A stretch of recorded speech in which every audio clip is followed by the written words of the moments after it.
Hey there, Facebook. Tony Dokoupil here from CBS This Morning, and I'm joined by a very special guest, Kevin Allocca, head of culture and trends at YouTube. That's right. So we're on Facebook right now. We are. You work at YouTube. This is just against all the rules. And I work for a TV company. Yeah, this is a turducken we've decided. That's right. That's three things together. Three things. So but it's going to be great because if you didn't know, it's the end of the year. And at the end of the year, YouTube takes a look at the top trending videos of 2019. That's right. What's number one this year? No, wait, no. Let's reveal it slowly. Slowly, okay. Number 5. That's good. Let's start at 5. We have here a Gillette Super Bowl ad on masculinity. That's right. That's right. Do you remember this? I do, yeah. Let's see. Let's play a little bit. Toxic masculinity. Is this the best a man can get? Is it? We can't hide from it. Sexual harassment is taking over. It's been going on far too long. We can't laugh it off. Who's the daddy?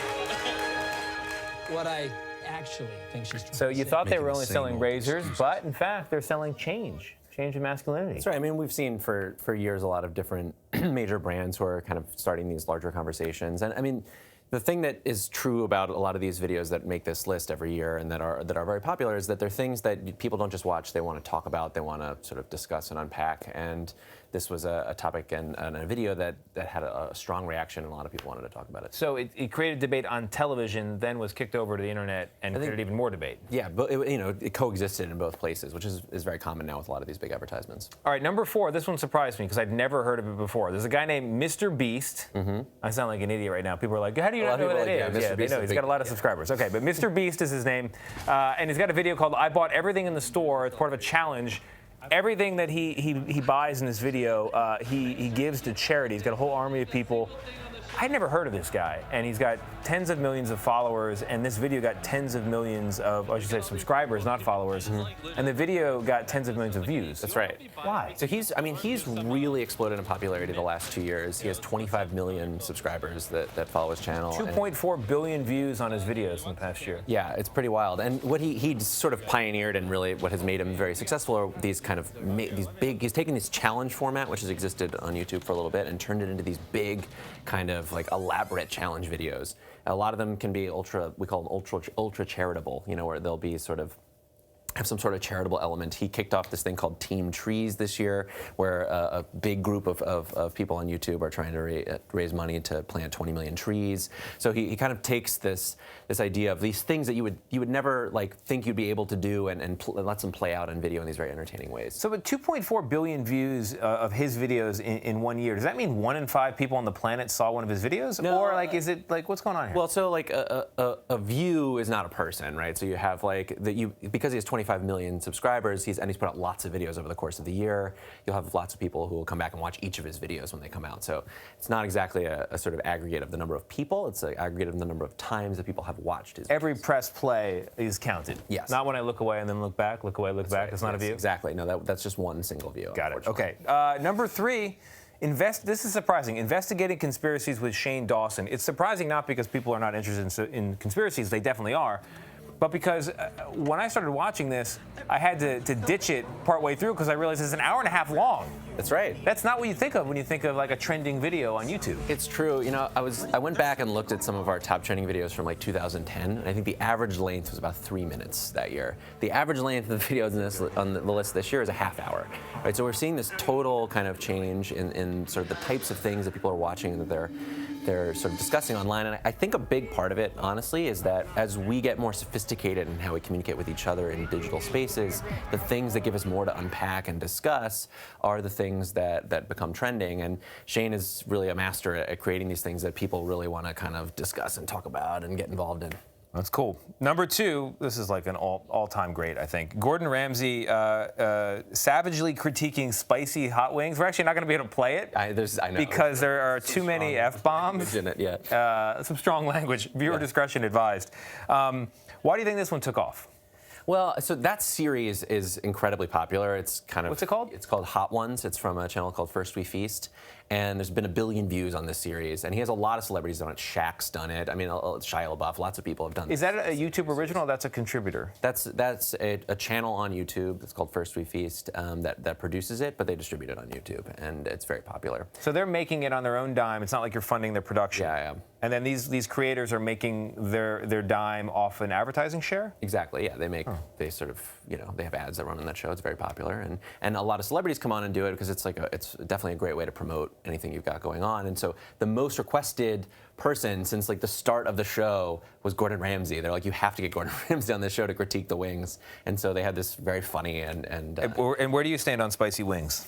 I can't go to the level. I mean, they get pretty far along. It's pretty intense. I can get maybe half. I can maybe do halfway. Okay, but your opinion is not safe for TV or internet TV. Your opinion of spicy wings, yeah.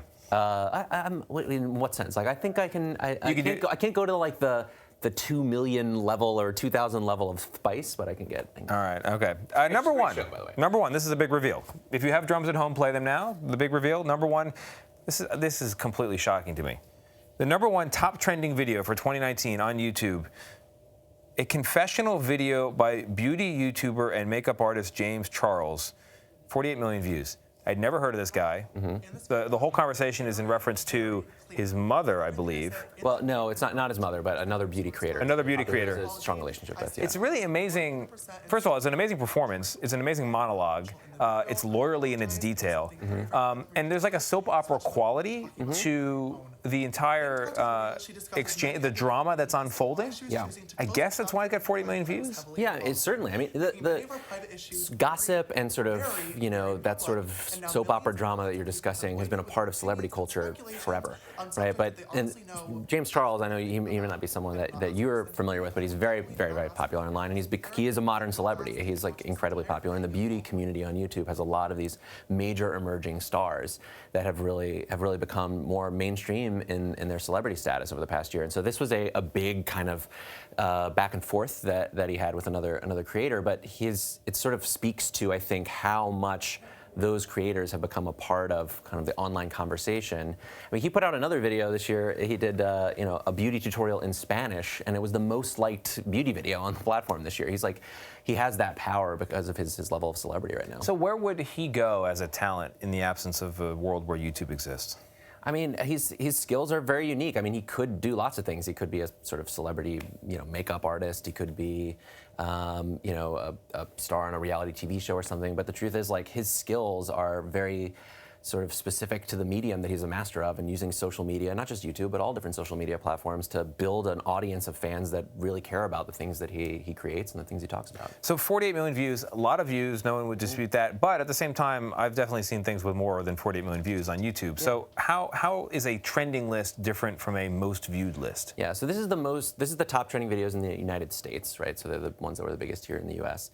And it doesn't just look at views, which of course is one of the most important things. It looks at the velocity of those views, how quickly things get watched, as well as we look at all the other ways that people really interact with videos, commenting, liking, sharing, to figure out which are the videos that people are really talking about. So you've been doing this job for a while now, right? Yeah. You come every year and we do this kind of segment? Yeah. 9 years. So what are the takeaways? Like, what are the magic keys? Because people are going to be watching this trying to decipher what it is that made these 5 trend, and how can I then copy them, use them, make my own trend. So like, what have you learned? What have you noticed about what works on YouTube? Yeah.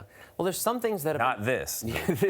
There's some things that have been true since, back when I started, about why things go viral and why people kind of why certain things become popular. And usually they're very unexpected. They're things that surprise us. They're things that we can participate in some way, whether that's like making our own version, reacting, talking about it. That gives us something to actually interact with. And increasingly they come from people who have built these large audiences, right? So that when the video gets produced, you have a lot of people who are already there ready to sort of consume it. So people have built these audiences over time. But there's a lot of things that have changed as well. I mean, we talked about the length of these videos, and length is not necessarily a defining factor of popular videos, but it is true that a lot of these very popular videos are a fair bit longer than they used to be. They're also coming from people who are pretty hard to categorize. Like, they don't fit a lot of our sort of genre language or categories that we think about for entertainment. I mean, that MrBeast video that you watched, like, what where does that fall in how we organize, entertainment? Or where does a beauty creator who makes a video about their life fit in, and where does a person like Shane Dawson, who's not a beauty creator and releases a makeup line that was like incredibly well selling this year, where does that person fit in? So you have these kind of interesting things that are playing out in terms of genre and categorization, and of course, like I think the level and scale of celebrity and the ability for people to build these audiences now is beyond what it really was in the past. Yeah, it's really interesting. The talent presumably was always there, but there wasn't a business model, an economy that would allow it to express itself fully. Yeah, I think until that's now. Fair, yeah. We're getting the wrap apparently, but let's do really quickly lightning round on some of the most viewed songs. Okay. Or most liked creator videos. Number one again, MrBeast. Make this video. The most liked video on YouTube. Yeah, he's exactly. Well done, MrBeast. Yeah. Most viewed video games, number one, Minecraft. Yeah, probably not, maybe not a surprise. Maybe No, not a surprise. no, I guess not. Top music video in the U.S., Old Town Road. That's Of not course. a surprise. I mean, that's like one of the stories of the year in terms of Yeah. trending on the internet, of sort of born of the internet thing. Doesn't fit a lot of categories, right? There was a lot of debate. Is a country song, is a rap song? Doesn't really matter at the end of the day. All right. Anything in closing you want to add? No, I mean, I think if you want to see all of the stuff that we just went through, you can go to youtube.com/rewind, see those top trending videos.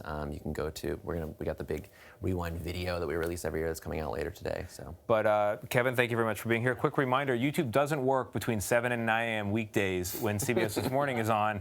Facebook also goes dark. Please tune in tomorrow. I'm Tony Dokoupil.